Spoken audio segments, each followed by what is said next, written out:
बिस्मिल्लाहिर्रहमानिर्रहीम अस्सलाम वालेकुम। आज का जो हमारा टॉपिक है वो है cataract. Cataract is the most common cause of blindness world wide. Do you know that? Cataract जो है वो सबसे ज़्यादा ब्लाइंडनेस की कॉज है, ठीक है।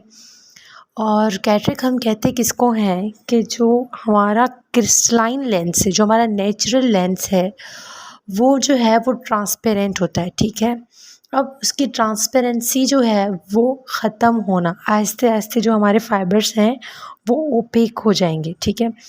जैसे ही वो ओपेक होना स्टार्ट हो जाएंगे, हमारी जो सेंट्रल रेज हैं जो हमारी मैकुला पे फोकस करती हैं वो पास नहीं होंगी, क्योंकि हमारी मीडिया क्लैरिटी की वजह से जो हमारी रेज़ हैं जो स्ट्रेट जा रही हैं वो बेंड होंगी, ठीक है। बेंडिंग लाइट जो है वो क्या कॉज करवाएगी? स्कैटरिंग। स्कैटरिंग होगी, लाइट छुपेगी आँख में, ठीक है। तो ये क्या होता है कि हमारे जो हार्ड लेंस के जो फाइबर्स हैं वो हार्ड हो जाते हैं, ओपेक हो जाते हैं, तो हमारे ये सिम्टम्स फील होंगे, सही है।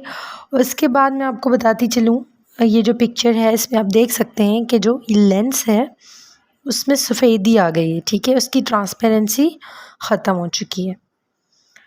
इसके बाद आ जाते हैं इसकी क्लासिफिकेशन पे, ठीक है।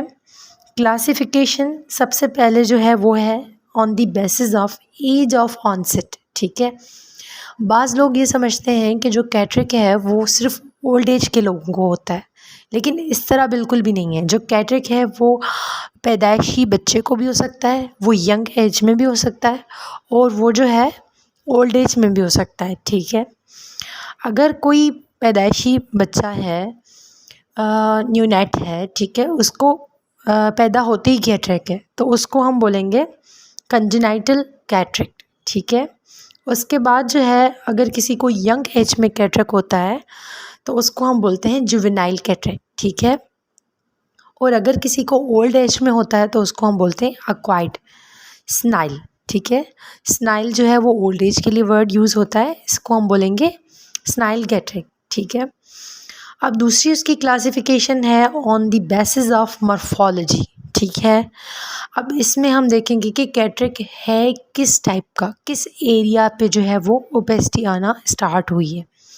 सबसे पहले जो है कॉर्टिकल कैटरेक्ट। कॉर्टिकल कैटरेक्ट यानी जो लेंस है उसकी जो साइड्स हैं, ठीक है, ये आप पिक्चर में देख सकते हैं, ये जो साइड्स हैं वहाँ से ओपेसिटी होना स्टार्ट होना, ठीक है। This is called cortical cataract. उसके बाद आ जाता है न्यूक्लियर कैटरेक्ट। न्यूक्लियर कैटरेक्ट क्या होता है कि लेंस की जो सेंटर है, जो उसका न्यूक्लियस है, वहाँ से ओपेसिटी स्टार्ट होगी और फिर जो है वो पूरे लेंस में फैल जाएगी। इसमें क्या होता है कि सेंट्रल विजन बहुत ज़्यादा अफेक्टेड होगी। उसके बाद आ जाता है सब कैप्सूलर कैटरेक्ट, जिसको पोस्टीरियर सब कैप्सूलर कैटरेक्ट भी कहते हैं, PSC, ठीक है। इसमें क्या होता है कि आपकी जो लेंस का जो कैप्सूल है, जो उसका बैक एरिया है, वो ओपेक होना स्टार्ट होगा, ठीक है, वहाँ से ओपेसिटी स्टार्ट होगी। और इसमें क्या होगा कि जो सेंट्रल रे है वो आपके लेंस के कैप्सूल के साथ टकराएगी और क्या होगा? स्कैटरिंग, ठीक है, वही।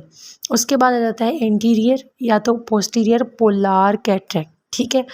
ये ओपेसिटी जो है वो लेंस के पार्ट में ही होती है और ये पोस्टीरियर एंटीरियर दोनों में हो सकती है, ठीक है। इसके बाद हम आ जाते हैं क्लासिफिकेशन बेस्ड ऑन मैच्योरिटी, ठीक है।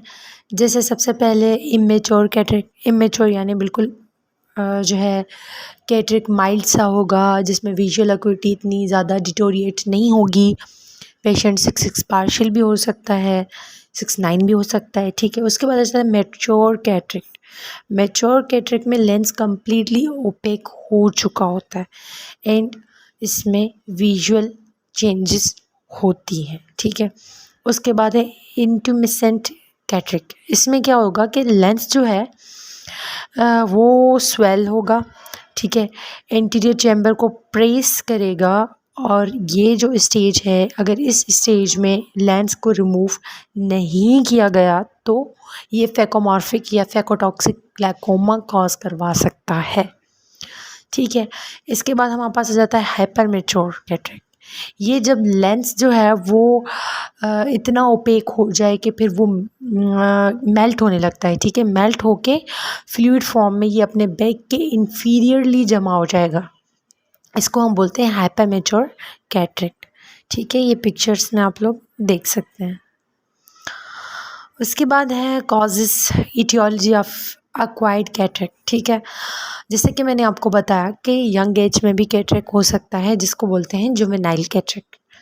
तो उसकी सबसे मेन जो कॉज है वो है ट्रॉमा। कहीं भी कैसे भी आँख में चोट लग गई, अगर वो पेनिट्रेटिंग है तो फिर तो फ़ौरन से जो है वहाँ पे कैटरेक्ट डेवलप हो जाएगा, ठीक है। कोई सिरिंज लग जाती है, कोई नीडल या कोई ब्लंट ट्रॉमा से भी जो है ये हो जाता है, ठीक है। उसके बाद आ जाता है एज रिलेटेड। एज रिलेटेड जो है वो सबसे मोस्ट कॉमन कॉज है एजिंग। उसके बाद है न्यूक्लियस मास का इंक्रीज़ हो जाना, यूवी लाइट से भी डैमेज होता है। और जो है progressive opacification of the lens fibres due to ARC, age related changes. उसके बाद जो है कंजेनाइटल कैटरेक्ट क्यों होता है, उसकी क्या कॉजेज़ हैं। कंजेनाइटल कैटरेक्ट का सबसे मेन जो कॉज है वो है मेटाबॉलिक, यानी उसकी डाइट, ठीक है। Deficiency of enzymes, hypocalcaemia. और कंजेनाइटल अगर किसी को रुबेला वायरस का इन्फेक्शन है, हर्पीस सिम्प्लेक्स, हर्पीस ज़ूस्टर का इन्फेक्शन हुआ है तो हो सकता है, ठीक है। इसके बाद जो है इसकी मैनेजमेंट क्या है। अगर किसी को कैटरेक्ट है तो हम लोग क्या करेंगे, ठीक है। कैटरेक्ट जो है वो किसी भी दवाई से कम नहीं होता, किसी भी ड्रॉप से जो है ये रिड्यूस नहीं होता। हाँ, ये सिर्फ सर्जिकल रिमूवल से ही सही हो सकता है। इसकी ओनली जो ट्रीटमेंट है वो है सर्जिकल रिमूवल। कैटरेक्ट निकाल के, लेंस निकाल के आप लोग दूसरा लेंस इम्प्लांट करते हैं, ठीक है। दूसरा लेंस जो इम्प्लांट करते हैं जिसको बोलते हैं IOL, इंट्रा ऑक्यूलर लेंस, ठीक है। उसके बाद कैटरेक्ट सर्जरी के भी अपने प्रोसीजर्स हैं, जैसे फेको एमल्सिफिकेशन, ICC, ECC। इस पे फिर बहुत बड़ा जो है एक लेक्चर हो जाएगा। इससे पहले मैं आप लोगों को एक बताऊं कि कैटरेक्ट के जो है और क्या कॉजेज़ हैं, ठीक है। कैटरेक्ट जो है अगर आपने किसी को स्टेरॉयडल ट्रीटमेंट पे रखा हुआ है और उसने एक्सेस कर लिया उस ट्रीटमेंट का, उसने अपने टाइम से ज़्यादा जो है स्टेरॉइड्स यूज़ कर लिए, तो उसको कैटरेक्ट हो सकता है, ठीक है। तो ये भी जो है एक कॉज है। So this was all about the cataract. Thank you all of you.